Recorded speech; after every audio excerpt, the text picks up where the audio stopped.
कई बार हमें लाइफ में पता नहीं होता कि अब आगे नेक्स्ट स्टेप क्या लिया जाए। जब हम इस चीज़ पे जोर डालते हैं तो हमारा माइंड कई बार या तो नम हो जाता है या तो कोई आंसर नहीं देता है। और हम जितना इस चीज़ पे गौर करने की कोशिश करते हैं, जितना हम इस चीज़ की गहराई में जानने की कोशिश करते हैं, हम उतना सरफेस पे अटके रह जाते हैं।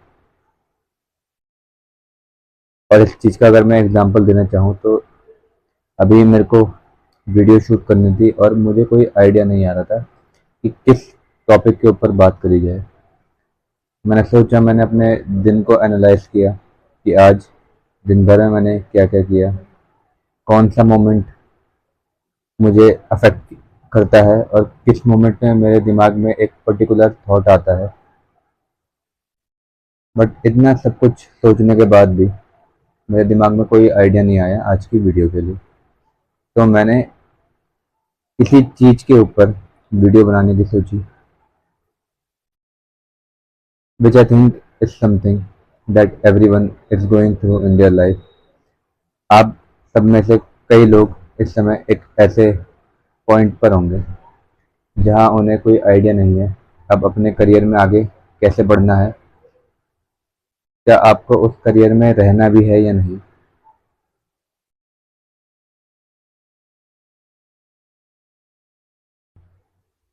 हम में से लोग, शायद आप अपने आने वाले 5 साल इमेजिन नहीं कर पा रहे हैं, because until now everything was alright, but suddenly everything is blank.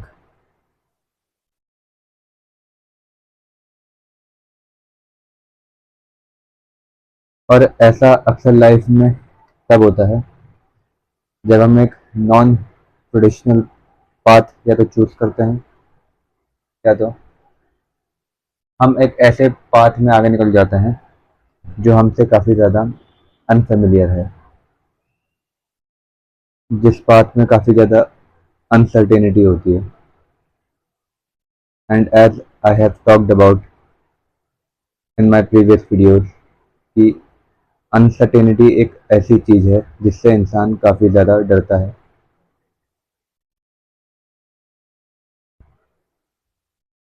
Because इंसानों को प्रिडिक्टेबिलिटी में ज़्यादा सेफ और कंफर्टेबल महसूस होता है।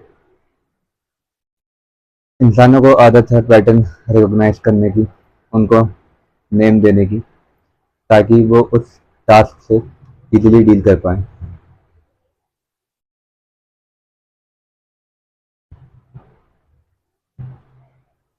बट जब भी हमारे सामने एक ऐसी सिचुएशन आती है जहाँ पे हम पैटर्न रिकॉग्नाइज नहीं कर पाते हैं, जहाँ पे हम उस सिचुएशन को, उस सर्कमस्टेंस को नाम नहीं दे पाते हैं, तो वहाँ हमारा ब्रेन काम करना ही बंद कर देता है, बिकॉज हम उस चीज़ को लेके प्रिपेयर्ड नहीं होते। We have no idea how to deal when such circumstances are standing in front of us। And matter of fact ऐसी चीज़ें आपको कोई सिखाएगा भी नहीं।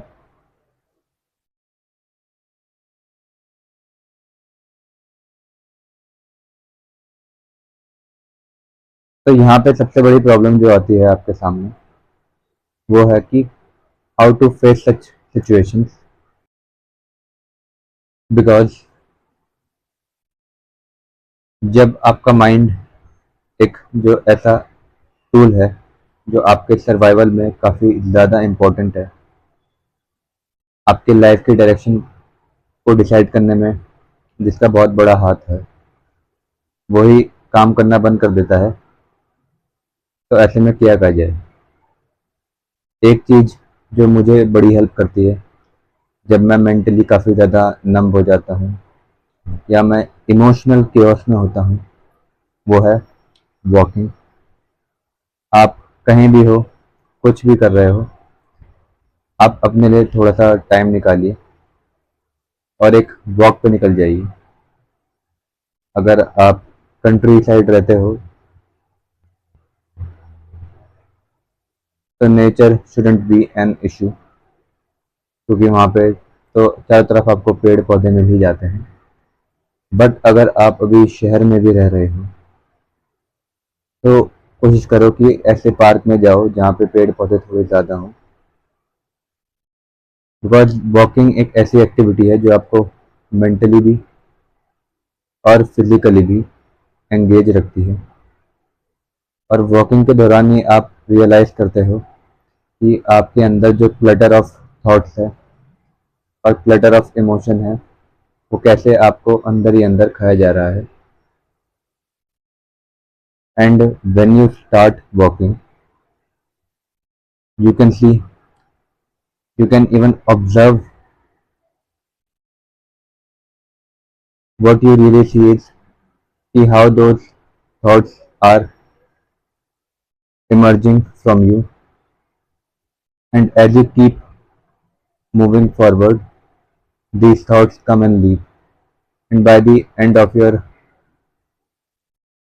walk आपके जो थॉट्स हैं, आपके जो इमोशंस हैं वो ऑलमोस्ट सेटल डाउन हो चुके हैं। और ये चीज़ आप तब भी ट्राई कर सकते हो जब आपको कोई आइडिया नहीं आ रहा हो अपने प्रोजेक्ट के ऊपर, या कोई ऐसा काम जो आप कर रहे हो जिसमें लेटली आप मोटिवेटेड फील नहीं कर पा रहे हो। Walking is one of the thing that can help you.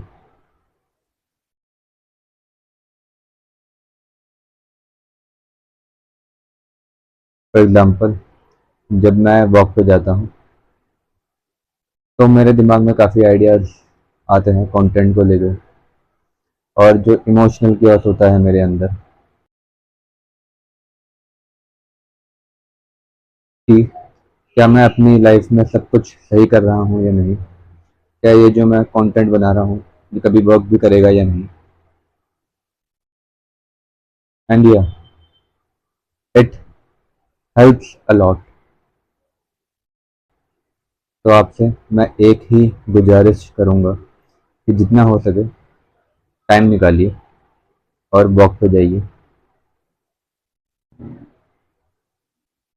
और महसूस कीजिए अपने आप को प्रकृति के अंदर, कैसे आपकी वरीज, आपके थॉट्स, आपका इमोशनल केओस आपको छोड़ रहा है।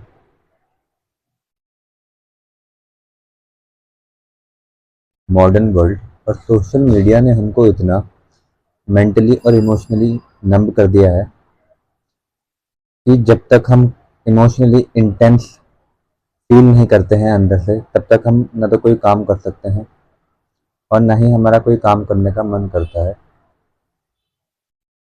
हम अपनी लाइफ में, अपने रिलेशनशिप्स में, अपने काम में उस इमोशनल इंटेंसिटी को चेस करते हैं जो हमें सोशल मीडिया के थ्रू या आर्टिफिशियली क्रिएटेड चीज़ों के थ्रू डिराइव होता है।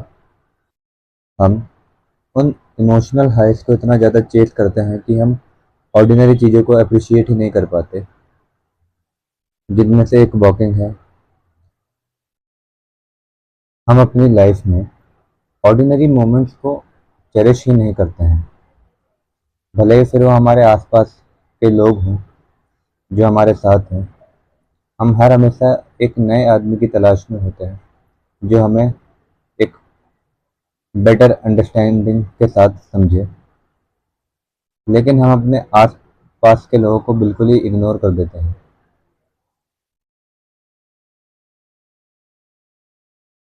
इट्स लाइक कि हम उन्हें पनिश करते हैं for being there for us, for loving us. हम अपने करीबी लोगों को ही सबसे ज़्यादा पनिश करते हैं और टॉर्चर करते हैं हमसे प्यार करने के लिए और हमारे साथ खड़े होने के लिए, जिसका कहीं ना कहीं रीज़न ये भी है कि हम अपने आप से ही हिट करते हैं, जो कि एक कम्प्लीटली डिफरेंट टॉपिक है जिसके बारे में हम किसी और वीडियो के अंदर बात करेंगे। But what I am trying to say is, जब आपका माइंड ऐसे नम हो जाए, आप emotionally, mentally intellectually numb feel करे, आप किसी चीज़ का रीज़न नहीं ढूंढ पाए, आप कुछ फील ना कर पा रहे हो, तो उस समय आप किसी जल्दीबाजी में मत पड़िए। आप किसी इमोशनल हाई को चेस मत कीजिए। अब नॉर्मल मोमेंट्स को एंजॉय करने की कोशिश कीजिए। अगर आपका माइंड नम है तो साइलेंस में बैठिए, अकेलेपन में बैठिए, अपने आसपास के लोगों को चेरिश कीजिए, उनके साथ बैठिए, ज़रा थोड़ी बहुत बातें कीजिए, एक वॉक के लिए निकलिए अपने थॉट्स के साथ, अपने इमोशंस के साथ। और अगर आप शायद ये सिंपल चीज़ें ही कर लें, तो आप महसूस करेंगे कि जो आपकी ये नंबनेस है, ये धीरे धीरे करके हील हो रही है काइंड ऑफ। अब ये नंबनेस कंप्लीटली चली तो नहीं जाएगी, बट ये आपके ब्रेन को इन अ वे रिवायर कर देगी ताकि आप दोबारा किसी इमोशनल हाई को चेज ना करें।